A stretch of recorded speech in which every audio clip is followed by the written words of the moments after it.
Praise the lord. మన ప్రభువును రక్షకుడైన యేసుక్రీస్తు ప్రభు పేరట అందరికీ మనస్పూర్వకంగా శుభాభివందనములు తెలియజేస్తున్నాను.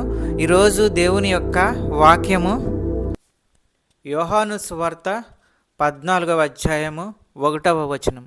మీ హృదయమును కలవరపడనీయకుడి, దేవుని యందు విశ్వాసముంచుచున్నారు, నాయందును విశ్వాసముంచుడి. ఈరోజు దేవుడు మనకు మంచి వాక్యము అనుగ్రహించి ఉన్నాడు. సహోదరి సహోదరులరా, మీ హృదయమును కలవరపడనీయకుడి. దేవునిలో విశ్వాసముతో ముందుకు వెళ్తున్నప్పుడు చింతపడవలసిన అవసరం లేదు. ఆహారం గురించి, వస్త్రాల గురించి చింతపడకుడని దేవుడు తెలియజేస్తున్నాడు. చింతించటం వలన మనకు ప్రయోజనం ఉండదు. చింతపడటం వలన మీలో ఎవరు బాధను తగ్గించుకోలేరు. ఆకాశ పక్షుల్ని చూచినట్లయితే అవి విత్తవు, కోయవు, కొట్లలో కూర్చుకొనవు, అయినను మీ పరలోకపు తండ్రి వాటిని పోషించట్లేదా? మీరు వాటికంటే బహు శ్రేష్ఠులని దేవుని వాక్యం తెలియజేస్తుంది. దేవుడు ప్రత్యేకంగా మానవుణ్ణి తన రూపములో తయారు చేసుకున్నాడు. మానవుడు చాలా శ్రేష్టమైనవాడు. చింతించటం దేవునిలో మన నమ్మకం, ఆయన సత్యం గురించి మన జ్ఞానం బలహీన స్థితిలో ఉన్నాయనడానికి సూచన. సహోదరి సహోదరుడా, చింత, బాధ, నమ్మకం అవెన్నడూ కలవవు.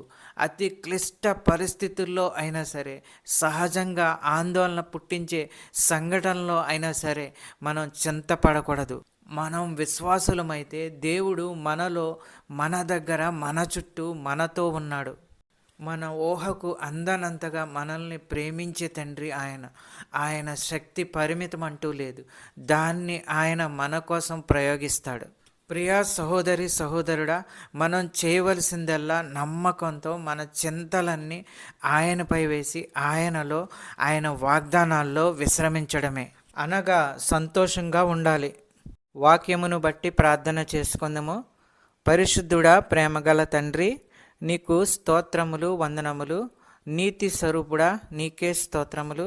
ప్రేమ సమాధానానికి కర్త అయిన దేవా, నీకు స్తోత్రములు. అబ్రహాము, ఇస్సాకుల దేవా, నీకు స్తోత్రములు.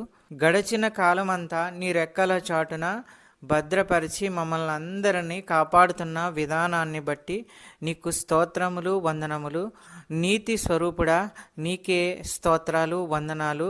ప్రేమ సమాధానానికి కర్త అయిన దేవా, నీకు స్తోత్రములు. ఈ యొక్క ప్రార్థనలో ఎంతమంది అయితే ఏకీభవిస్తున్నారో, ప్రార్థన చేస్తున్నారో, వారి ప్రతి ఒక్కరి ప్రార్థన వినండి. వారి యొక్క ప్రతి ఒక్క అవసరతలను తీర్చండి.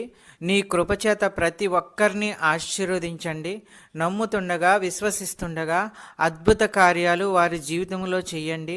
ఆర్థిక సమస్యల నుంచి విడుదల దయచేయండి. చిన్న బిడ్డల కొరకు ప్రార్థించుచున్నాము తండ్రి.